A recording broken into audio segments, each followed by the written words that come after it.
Welcome to the People Strategy for the Future of Work virtual conference presented by Engagedly. This webcast has been pre-approved for 1/2 HRCI and SHRM credit.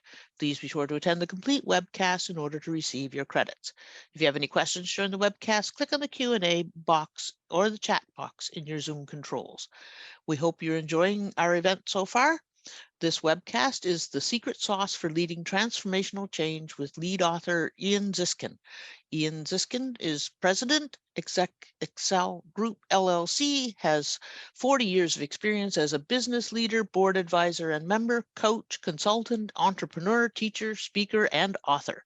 He is the co-founder and partner of Business Insight Group and co-founder of the Consortium for Change. His global leadership experience includes Chief Human Resources Officer and other senior leadership roles. He has a Master of Industrial and Labor Relations degree from Cornell University and is magna cum laude graduate of Binghamton University with a Bachelor of Science degree in Management. Ian has written dozens of articles, books, blogs, and blogs and book chapters on the future of work, HR leadership, coaching, and HR's roles with the board of directors. It's my pleasure to turn it over to Ian Ziskin and Jacqueline Martinez for the presentation. Thank you very much. Well, we're here with Ian. Ian, we're very excited to talk to you today. I do have a list of questions from our group that we would like to ask you, and we're very excited to hear your answers. The first thing we want to ask is, why did you write The Secret Sauce for Leading Transformational Change? Well, great to be with you, Jackie, and everybody else who's listening in and watching. I appreciate the opportunity to spend some time with you. The book, The Secret Sauce for Leading Transformational Change, has been a labor of love, if you will, over the course of the last year plus. If I go back a couple of years to answer your question, before even writing the book, I, like lots of other people, was sitting at home in the middle of the COVID pandemic, thinking quite a bit about things that were happening all around us, not only the very unfortunate health-related issues associated with COVID and the many illnesses and deaths, but also, in addition, economic uncertainty, people in a work environment as well as school environments, basically overnight, trying to figure out how to operate remotely, which was a very different model than most people were used to, and even a fair amount of political division going on at the time, not only in the US, but other places around the world too. It got me thinking a lot about how do people survive and potentially even thrive in circumstances of large-scale transformational change. The second thing that was going on simultaneously, also I think in some ways related to COVID, was wanting to examine this issue of big-scale transformational change from a very community-minded, collaborative perspective. So having spent, quite a bit of time at home, was an opportunity to collaborate with many other people on putting some of the concepts together for the book, and in that regard, become somewhat fond of referring to the book more recently as 200 voices in under 200 pages, because what we set out to do as the lead author was make sure that this wasn't a book just about Ian's perspective. It was more about getting input from a wide variety and a very diverse variety of people who have substantial experience leading transformational change, or in some cases being run over by it, including a lot of our participants in this Consortium for Change that I lead, but also many other contributors. And doing that in under 200 pages, where it turns out, and I think for most people who are watching and listening in, we all recognize it's getting harder and harder to work your way through a 400-page book.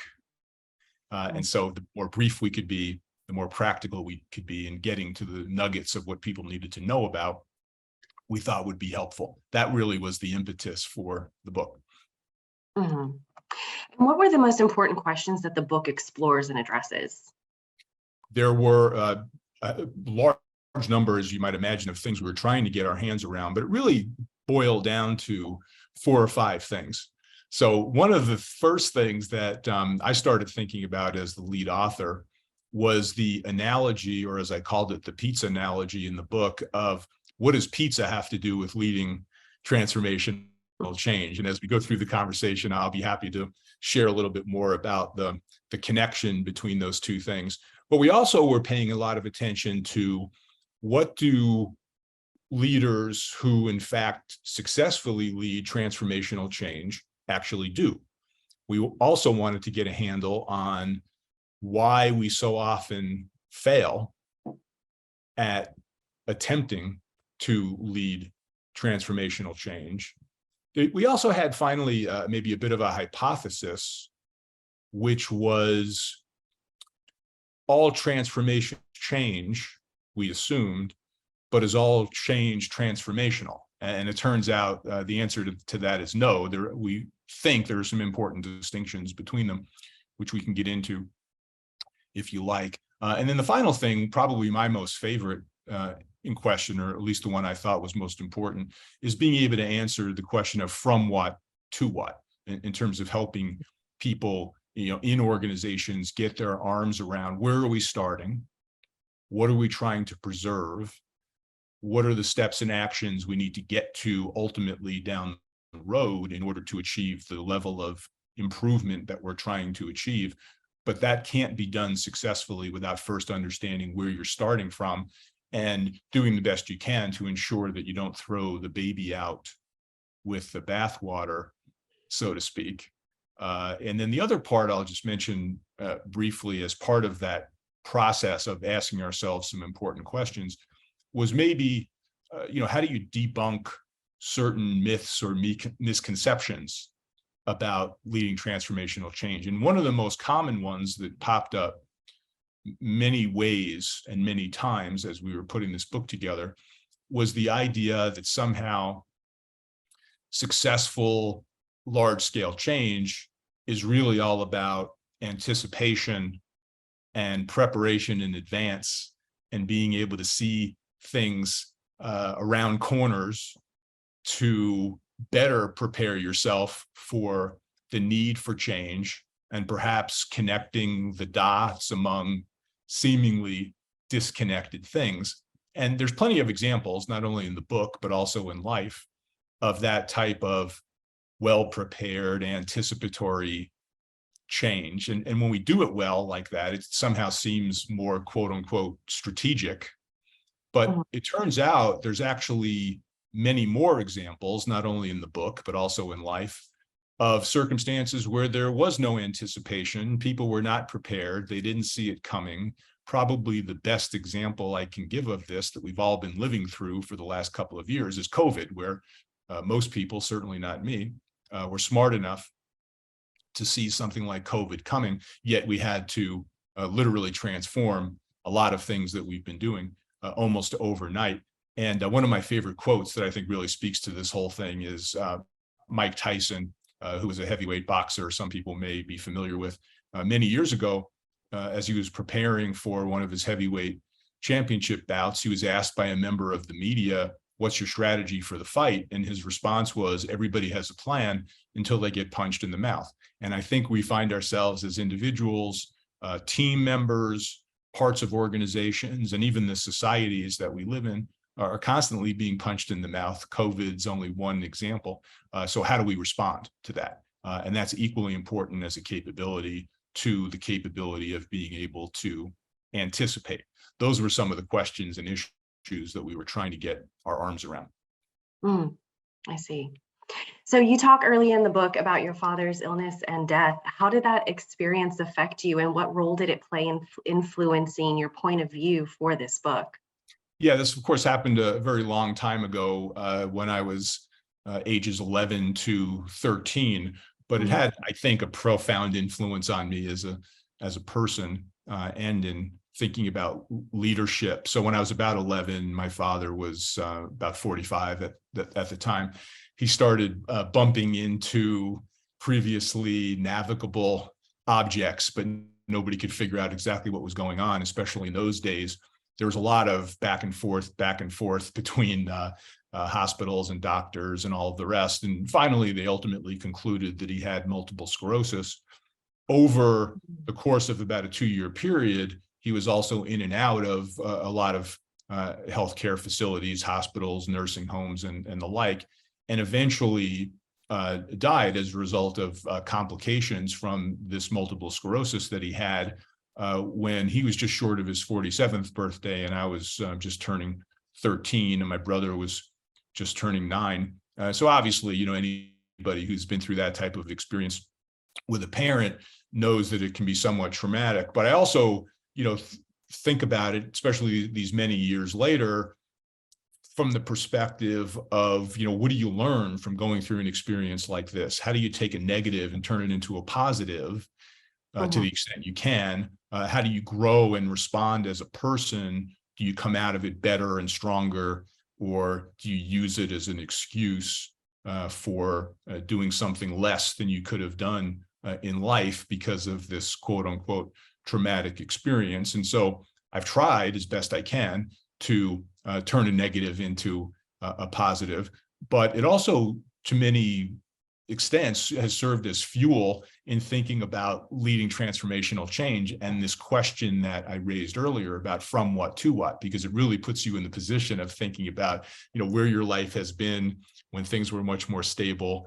and you had healthy parents, to all of a sudden, one parent passes away. It dramatically changes your life overnight almost. And how are you going to respond to that difficulty? It's actually served in many ways as an inspiration and as a foundation for thinking about transformational change, even though it's 50 years later now that's all happened. Thank you for sharing that with us.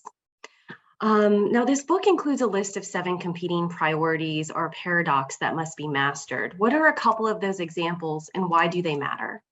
Yeah, so first, the thinking behind this mastering of paradox or reconciling these competing priorities. In the book, I ended up referring to that as the beauty of and the reason why I think about it that way is because it's certainly inevitable in leading these large-scale transformational changes, especially if you're going to do it well, that there are certain things that are basically in conflict. They contradict one another, yet still somehow or another, they need to be managed and addressed in a way that's more complementary, where, literally is 2 things can be true at the same time.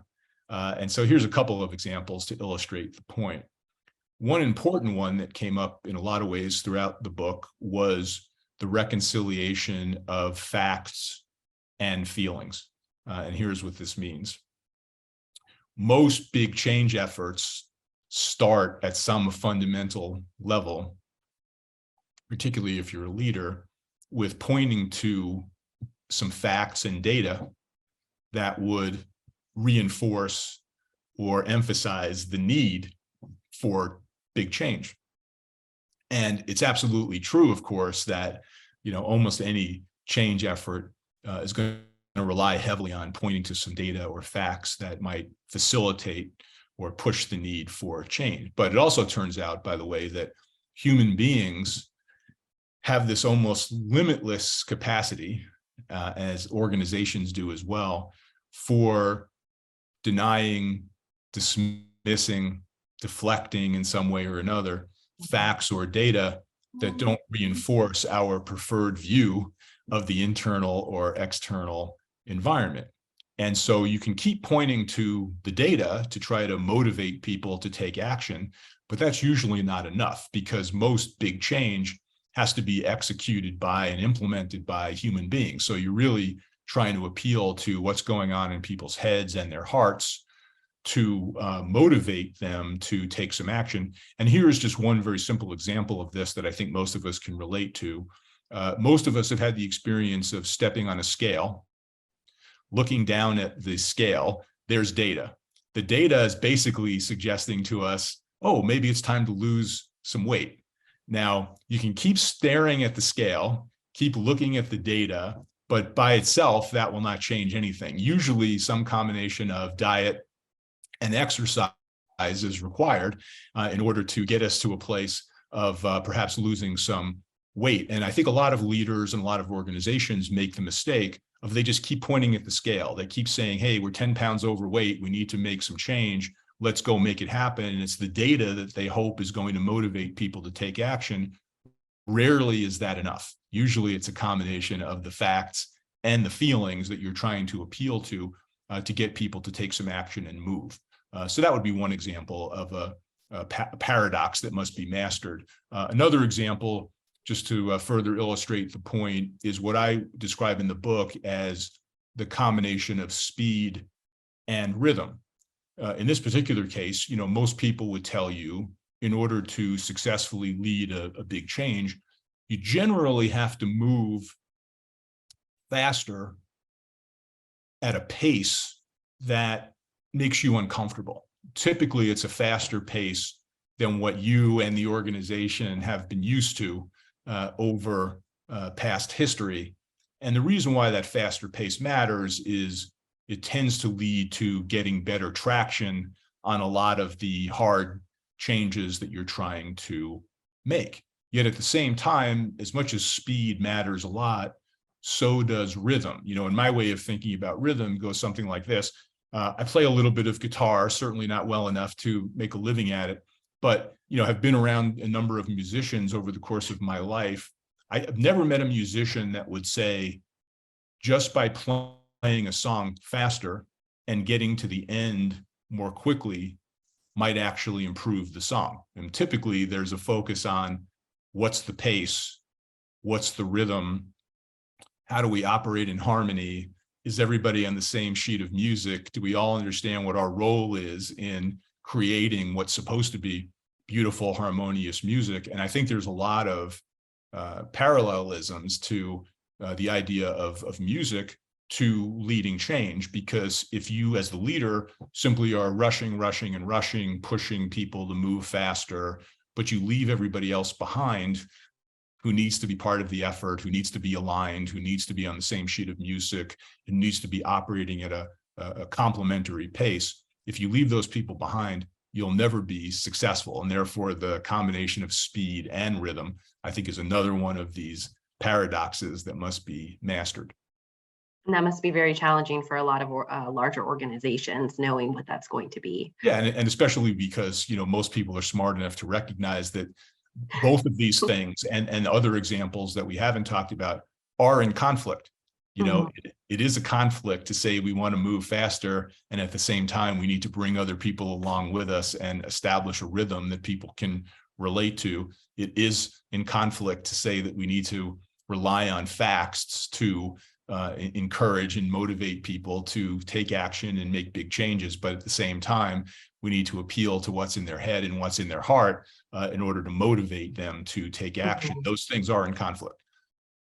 Now, there are 25 essays for transformational change experts, 8 interviews with CEOs and other senior leaders in the book. What are some common themes that emerge from all of these perspectives?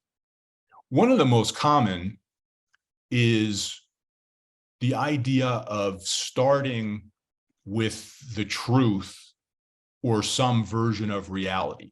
Going back to what I was just saying a few minutes ago about this almost limitless capacity that we seem to have to deny the data that doesn't reinforce our preferred view of the world. Many of these essays and interview write-ups revealed this common theme of you really have to start with the truth. We are where we are. The situation is what it is. The quicker we come to grips with the fact that even if we don't like the situation or where we are, we've got to start with reality and then confront it and deal with it. A lot of failed change efforts can be traced back to either denying the data or ignoring it for so long that even when you eventually acknowledge the reality that you're facing, it's too late. And so, most good change efforts start with, good definition of reality and what the issues are that you're trying to face, which seems like such common sense, right? But it turns out, as commonsensical as it is, there are many examples of where people just fail to do this. The other thing, which I think came up over and over again in a wide variety of different ways, was this idea of embracing VUCA, which is an acronym for volatility, uncertainty, complexity, and ambiguity. It's actually a fairly common acronym and concept within the change world. So if you read a lot of books on change, you'll see it written about quite a bit. There are a lot of consultants that focus on it as well. It actually is, as my understanding of it, is originated in the military. But when you think about volatility, uncertainty, complexity, and ambiguity, there's also a lot of stuff out there that kind of leads you down the path of trying to minimize those things, or somehow better manage those things, or work around those things. And while I think there's some merit to it, what we found in putting the book together was a number of examples where embracing those things actually is a more effective strategy. In other words, whatever big change plan you're building and whatever the objectives are that you're trying to ultimately address through improvement needs to take into account the inevitability of volatility, the inevitability of uncertainty, of complexity, of ambiguity, because if you treat them as inevitable, you will not be as discouraged or frustrated or derailed when those things occur as part of the change process, rather than being in shock somehow that things were ambiguous, because in reality, everything around us is ambiguous, as an example. So those were a couple of things that popped up over and over again in many of the essays that were contributed and many of the interview write-ups that were done with senior level leaders who themselves had successfully worked their way through big change. With over 35 contributing authors to your book, what were the disagreements in those perspectives? Well, first of all, whenever you write a book with that many people, it becomes a bit of a giant cat herding exercise, and I say that lovingly, because one of the things that I'm most proud of, frankly, about the book is it's really not just Ian's view of the world. It does take into account these 200 voices that I was describing earlier. And yet at the same time, people see things differently, right? So one of the areas where I think there was some amount of, I won't say disagreement, but people treated it differently in terms of its level of importance, is the inevitable surrounding yourself with very diverse views and voices, and the importance of diversity, equity, and inclusion in making change happen. Not that people dismiss the importance of diversity, equity, or inclusion, but what they also said was, given the need for speed, it actually slows you down to try to get that much input from that wide variety of people with very different perspectives and different voices. And so if you're too inclusive, you possibly run the risk of undermining your success in moving as quickly as you need to move. So I'd say that would be one area where there were certainly different points of view and perspectives. Maybe one other example is the fact that, many of the people who contributed to the book talked about it from the perspective of, a specific leader that needs to do a specific set of things. And I don't want to diminish the importance of leaders taking an active role in leading transformational change. Of course, that makes sense. But others would say, it's not so much the leader, it's leadership. People can help lead change from almost any place in the organization or in society. They don't have to be somebody with a leader title.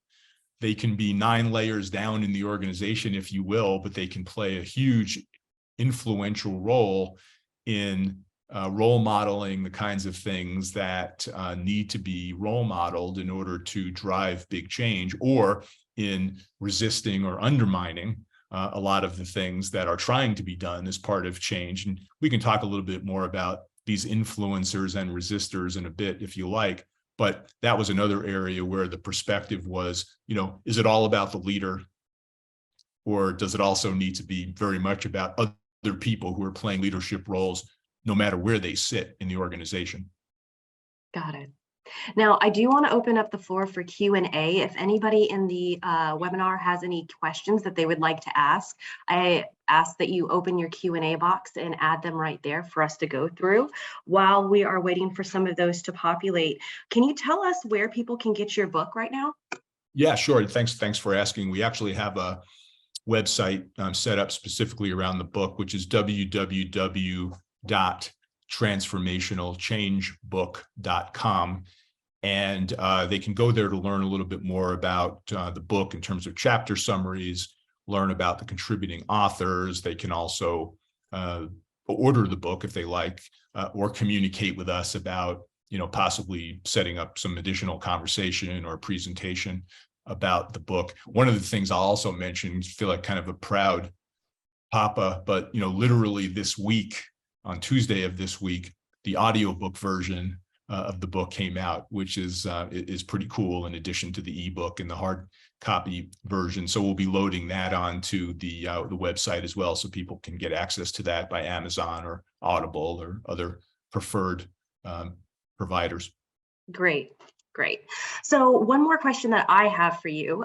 One of the chapters in the book is called Don't Do It. Can you give us an example of one or two things that people should not be doing in leading transformational change? Yeah, so first I'm going to go to something I said earlier, but I want to reinforce and underscore it because it's so important, and then I'll add a different one. The one that I alluded to earlier is this idea of denying the data.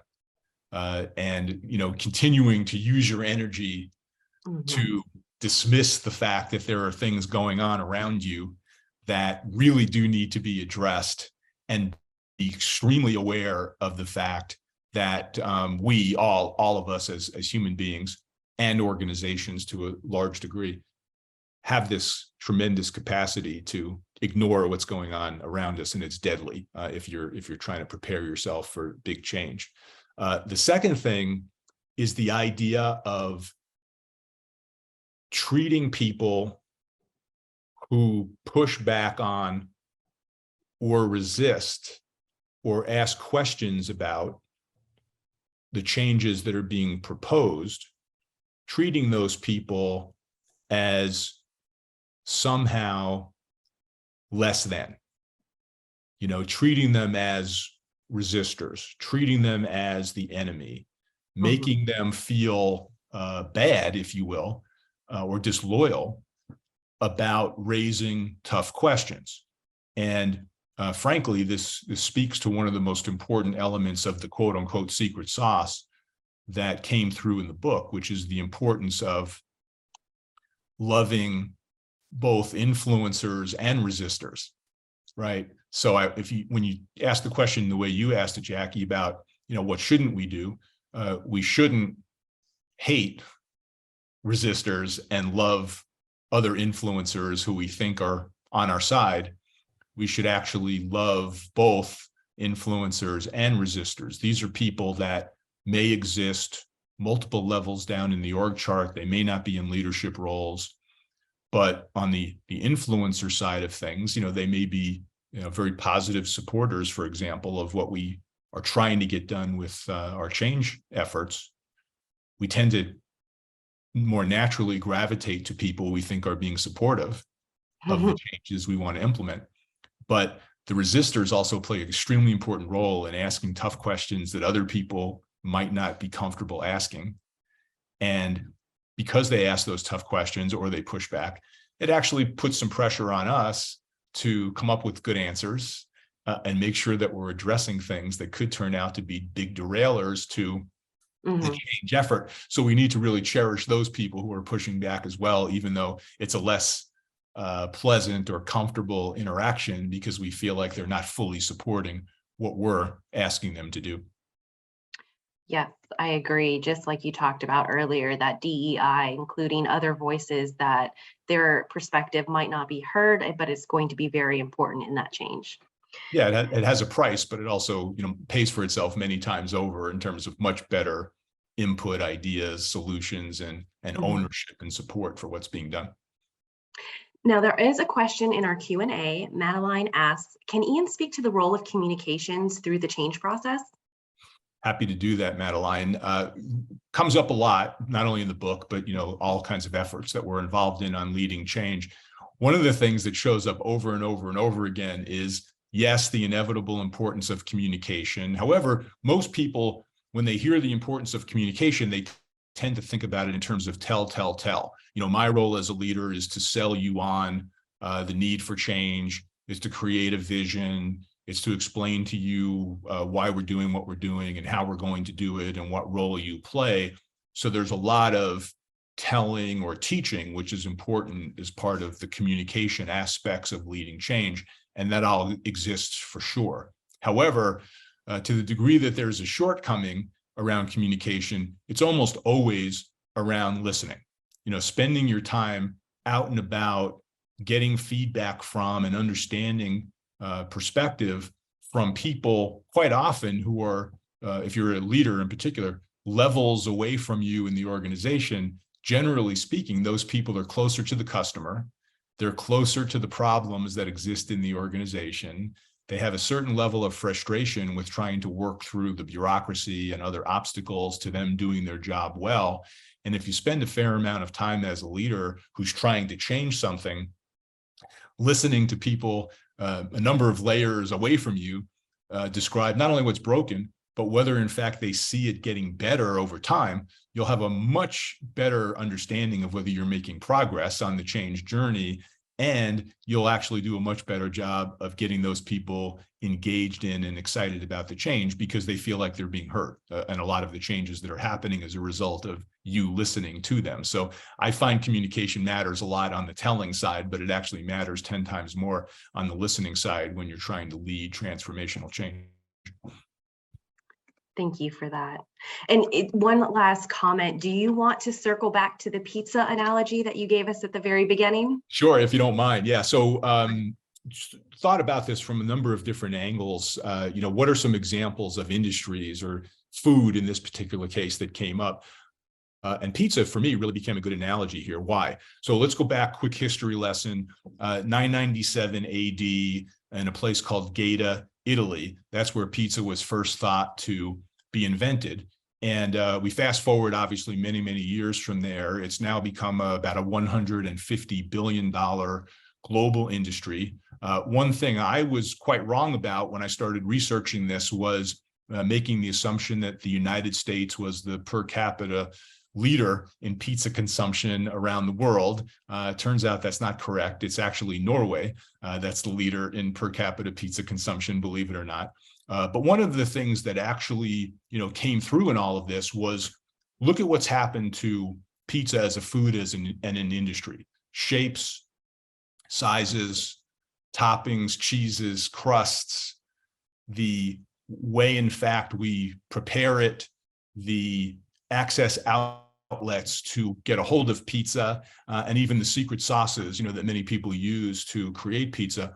It's really been an evolution and a revolution. If you think about it, it's a complete reimagination and rethinking and repositioning of something that traditionally, most people think of pizza and they don't think about all those permutations that I just mentioned. So the analogy here is, what's going on in your world that needs to be rethought and reimagined and repositioned, all in the name of remaining relevant.